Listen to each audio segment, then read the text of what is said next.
자, 오늘은 2023년 11월 수능 수학 22번 문제를 한번 분석해 보도록 하겠습니다. 자, 4천짜리 문제인데요. 이제 우리가 이제 보통 고1, 고2 과정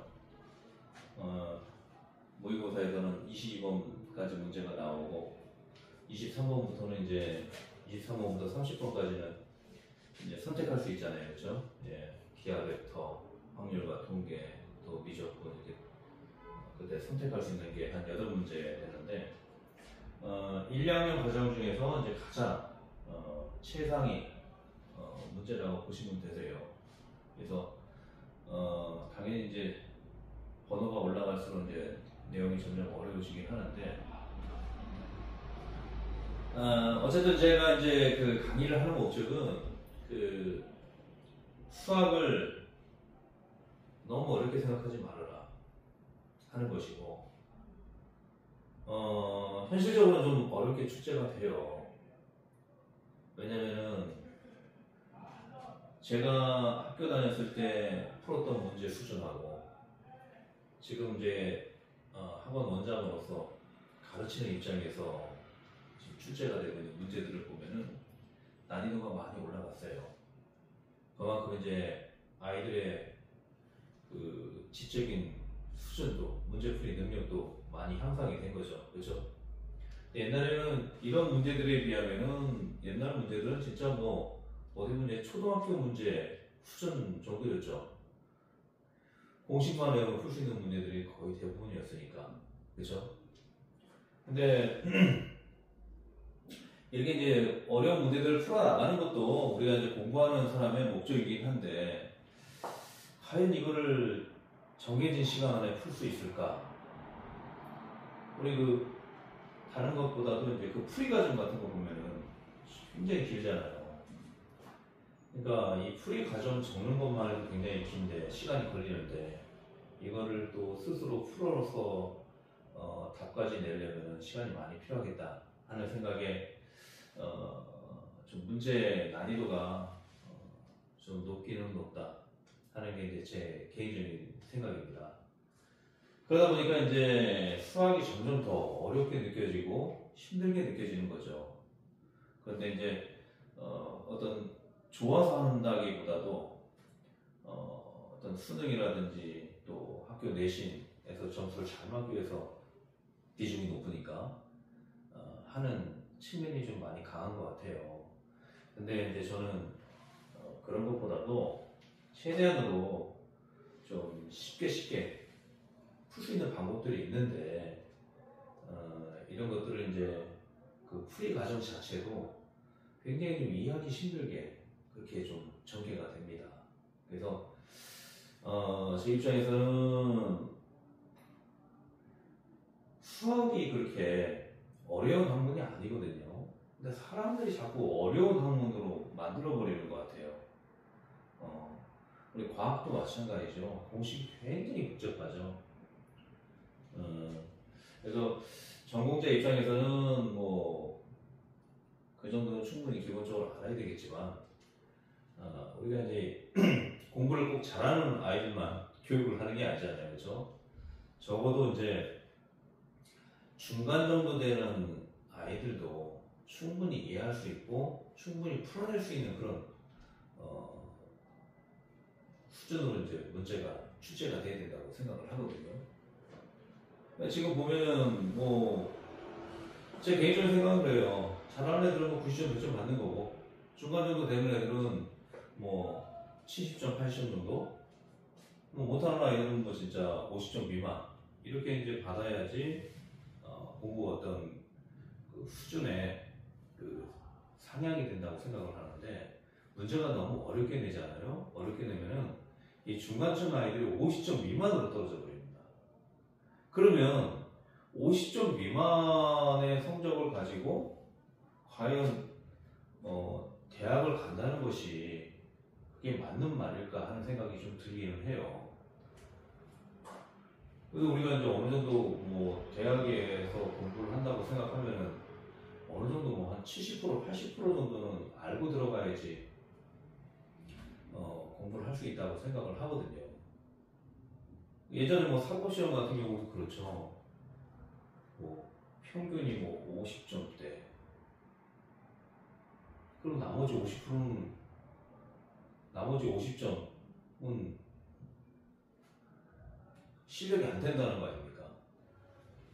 그래서 너무 어렵게 되는 것은 오히려 그 점수가 그만큼 소중하다라는 생각일 수도 그런 의미로 받아들일 수도 있겠지만은 제가 볼 때는 50점 정도면은 낙제 아닌가 하는 생각이 좀 들기는 해요. 그래서 그렇게 낙제가 되는 점수를 가지고 전문가 역할을 한다. 과연 그게 맞는 말일까 하는 생각도 좀 들거든요. 물론 이제 학문이라는 게 한이 끝이 없는 거예요. 예, 공부는 해도 기존에 그 기성세대 분들, 이미 돌아가셨던 분들이 연구했던 것들을 우리가 어떻게 다 공부할 수는 없는 거죠. 그렇죠? 중요한 것들만, 실생활에 필요한 것들만 딱딱 공부해 나가는 거죠. 모든 것들을 다 공부할 수 없기 때문에 학문에는 진짜 끝이 없다고 하는데, 그래도 우리가 이제 고등학교 수준에서 공부하는 것들은 적어도 정해진 시간 안에 충분히 풀어낼 수 있는 그런 수준의 문제들이 나와야 된다고 생각합니다. 자, 이제 마지막 문제인데요. 이걸 제가 이제 해설지를 한번 봤어요. 어떻게 푸나 하고. 근데 역시나 이해하기 좀 힘들게 돼 있더라고요. 왜냐면 저는 이제 최대한으로 이제 그림을 통해서 쉽게 이해하는 쪽으로 풀이 과정을 전개를 하거든요. 근데 그림을 통해서 풀지 않는 방식으로 막 이렇게 전개를 하다 보면은 이게 무슨 말인지 좀 미로에 점점 빠지는 그런 느낌이 들기는 해요. 자, 그래서 이 문제는 제가 좀 쉽게 풀 수 있는 방법들을 좀 설명을 좀 드리도록 하겠습니다. 자, 문제 한번 볼까요? 최고차항의 개수가 1인 3차함수다. 그러면 3차함수니까 최고차항이 1이니까 fx는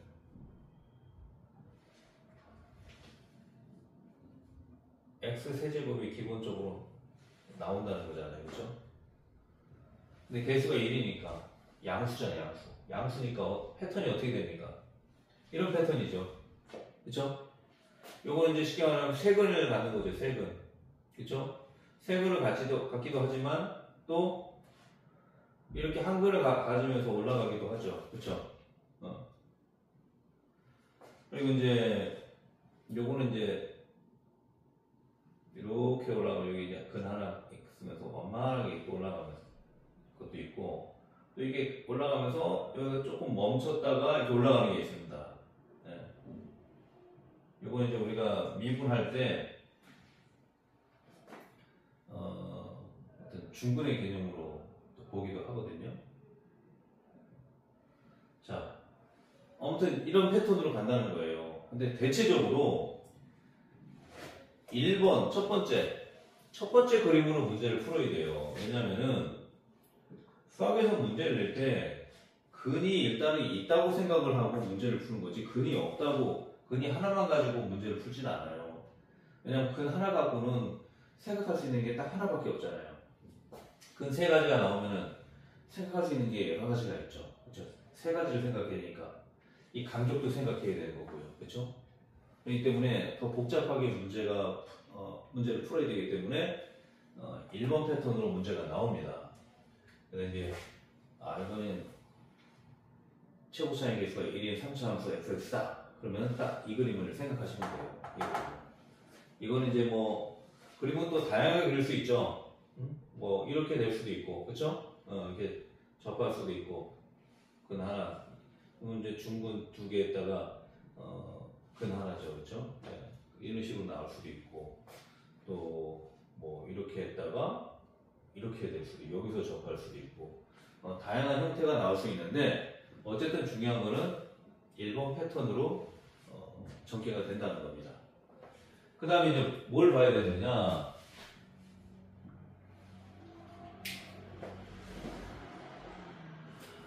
fk-1하고 fk 플러스 1이 두 개를 곱했더니 쉽게 말하면 이제 k-1하고 k 플러스 1을 각각 집어넣으면 이게 쉽게 말하면 y 값이죠. y 값. 그쵸? y 값. 두 y 값을 곱했더니 음수가 나왔대요. 0보다 작게 나왔대요. 음수가 나온 거죠. 음수가 나왔다는 건 뭡니까? 부호가 다르다는 거죠. 얘는 플러스고 얘는 마이너스. 얘가 마이너스면 얘는 플러스. 그쵸? 쉽게 말해 이런 얘기예요. 여기 플러스면 여기 마이너스. 마이너스면 여기 플러스. 이렇게 나온다는 거죠. 그쵸?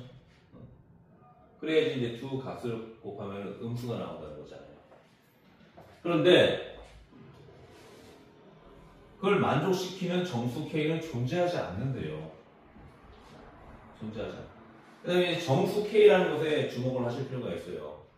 자, 이건 쉽게 말하면 X값이 정수에서 나온다는 것을 의미합니다. 정수에서.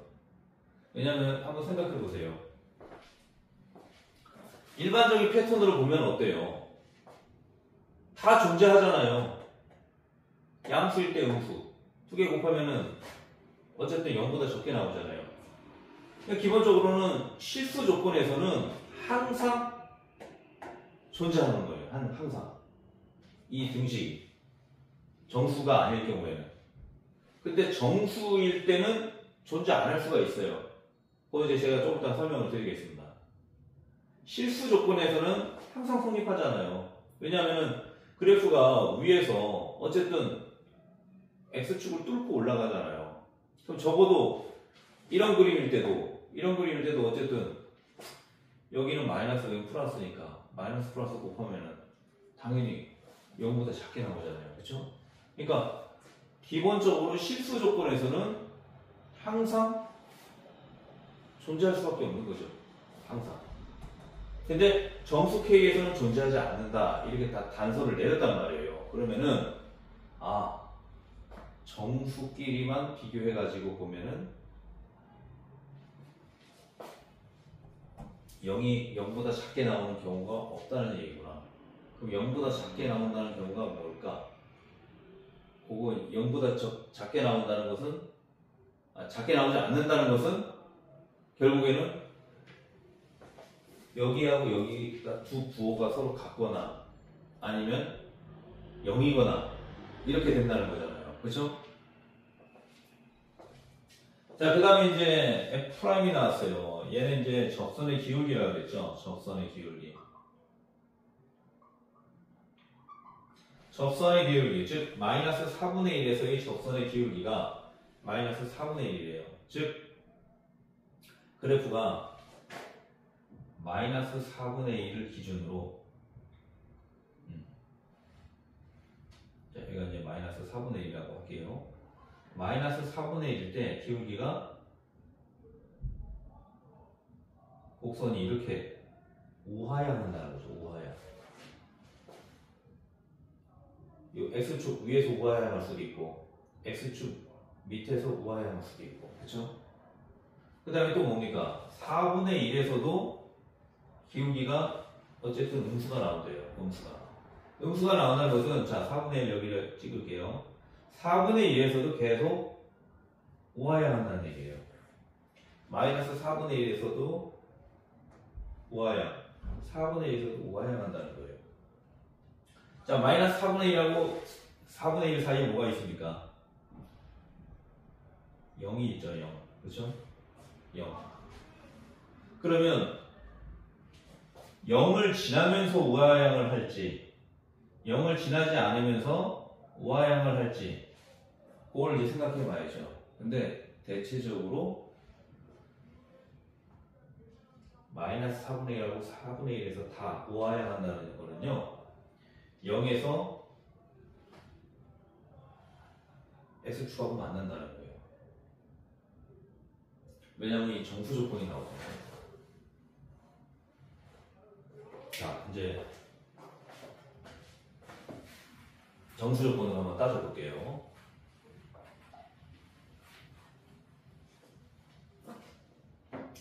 자, 그리고 이제 요 K-1하고 K 플러스 1이니까 x값 기준으로 보면 두 칸이죠, 두 칸. 두 칸 차이. 그쵸? 얘가 마이너스 1이면 1이고, 여기가 1이면 3이고, 그쵸? 여기가 2면 4고, 그쵸? 그런 식으로 해서 두 칸 간격으로 계산이 되고 있다는 거예요. 근데 뭐야? 정수만. 실수가 아니에요. 실수는 아까 얘기했죠? 실수는 필연적으로 음수가 나오면 양수가 나와요. 최소한 한 번은. 그렇죠? 실수 조건에서는 무조건 성립이 되는 거예요. 이 조건이. 무조건 성립을 해야 되는 거예요. 그렇잖아요. 그렇죠? 자, 근데 이제 이런 조건을 만족하지 않는다는 것은 뭐냐면은 이런 경우를 말하는 거예요.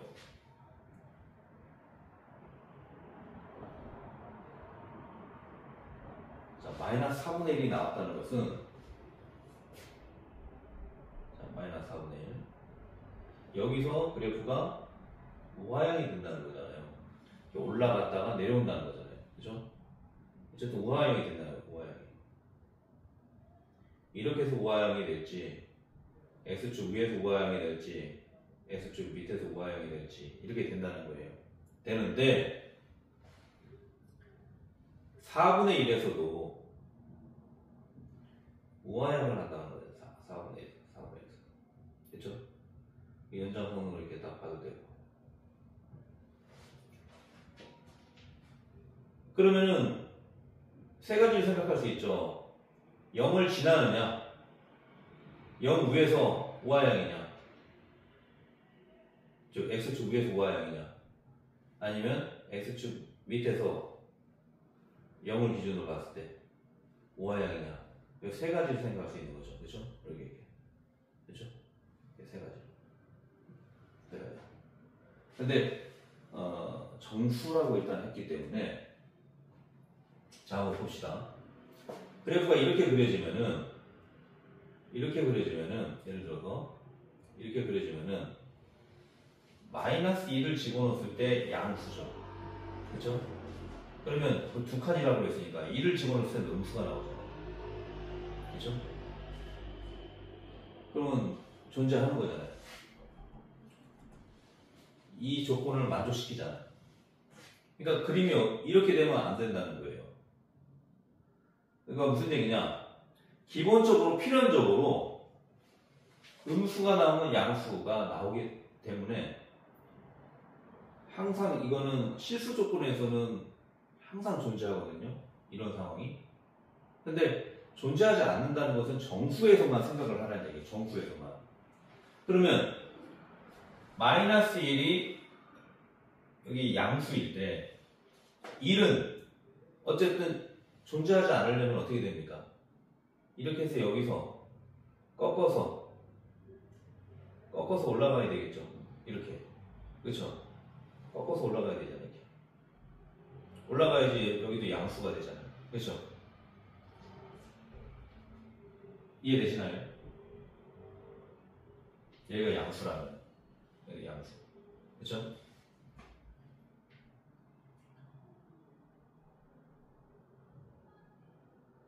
자, 근데 이제 얘가 양수면 여기 마이너스 2, 또 여기 마이너스 3, 얘네들은 또 음수가 되고 있잖아.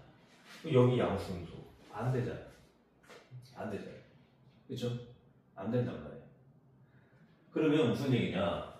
얘가 자 어쨌든 음수가 안 된다는 거니까 최소한 0은 된다는 거죠. 0. 그렇죠? 그럼 얘가 x가 0일 때 x축을 지난다는 거예요. 왜냐면 봅시다. 자, 마이너스 1하고 자, 0일 때 0이면 마이너스하고 마이너스 이 두 칸 사이 여기 양수라고 되어 있죠. 어쨌든 두 개 곱하면은 0이 나오잖아요. 얘가 만약에 음수야. 이렇게 해서 이제 음수가 됐어. 음수일 때는 요거하고 곱하면 또 0이 돼버리잖아요. 그러니까 무슨 얘기입니까? 이 조건을 만족시키지 않는 거죠. 그죠?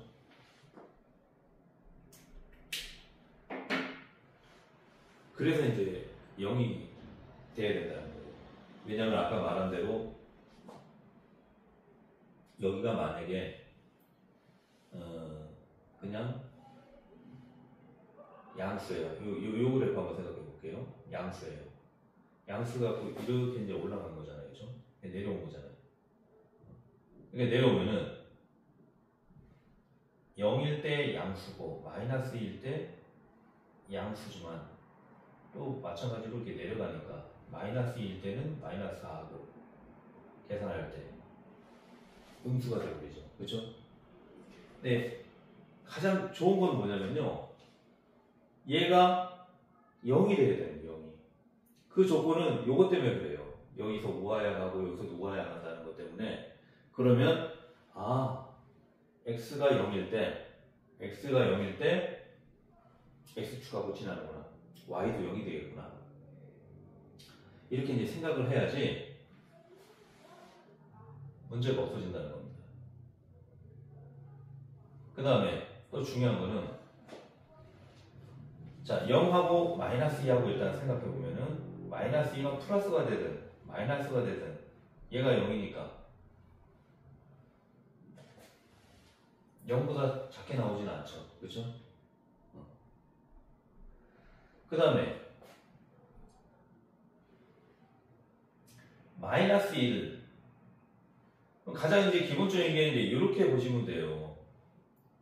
자, 마이너스 1 0 1 2 그쵸? 그러면 예를 들어서 마이너스 1을 지나면서 0을 지나면서 또 1을 지나면서 자, 요거 한번 생각해 볼게요. 일단 얘는 0이 된다는 건 이해되셨죠? 그쵸? 그럼 이제 양쪽으로 마이너스 1도 0이고 1을 집어넣어도 0이 나와요. x축과 만난다는 얘기예요. 그러면은 봅시다. 정수끼리만 비교해 봤을 때 마이너스 2, 마이너스 4. 자, 얘가 마이너스 1이 0이니까 마이너스 3하고 비교해봐도 무조건 0이 나오죠. 그쵸? 마이너스 2하고 0하고 비교해도 0이 나오고 0하고 2하고 비교해도 여기 플러스지만 0이 나오고 마이너스 1하고 3하고 비교해도 여기 0이고 3은 플러스니까 어쨌든 0이 나옵니다. 지금 무슨 얘기냐? 가장 이상적인 형태는 0을 기준으로 마이너스 1하고 1 여기에서 다 x축하고 만난다는 거예요. 만나면 가장 이상적인 여기에 이 조건을 만족시키는 그런 상황이 되어버려요. 즉 음수가 나오지 않는다는 거죠. 그렇죠? 자, 그렇게 해서 그럼 결국에는 fx라는 게 어떻게 됩니까? x 플러스 1 x 마이너스 1 이렇게 이제 답을 낼 수도 있잖아요. 그렇죠? fx가 이렇게 된다. 그런데 여기에서 이제 f 프라임 마이너스 4분의 1을 집어넣었더니 마이너스 4분의 1이 나왔다. 그렇기 때문에 요거를 한 번 더 생각을 해줘야 된다는 겁니다. 즉 0하고 1에서는 생각할 필요 없는데요. 0하고 1에서는 생각할 필요가 없어요. 1을 지나는 것도 여기서는 맞는 거예요. 만약에 여기에서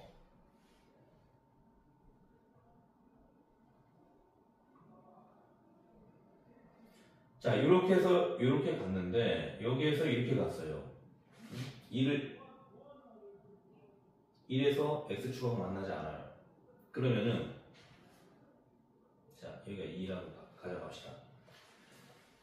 0에서 2 여기까지는 가능하죠. 그렇죠? 그럼 1에서 마이너스 1 그렇죠? 이것도 이제 가능하죠. 그렇죠? 근데 중요한 거는 1하고 3하고 여기 마이너스 여기 플러스 음수가 나오겠죠. 0보다 작게 나오죠. 그렇죠? 그렇기 때문에 기본적으로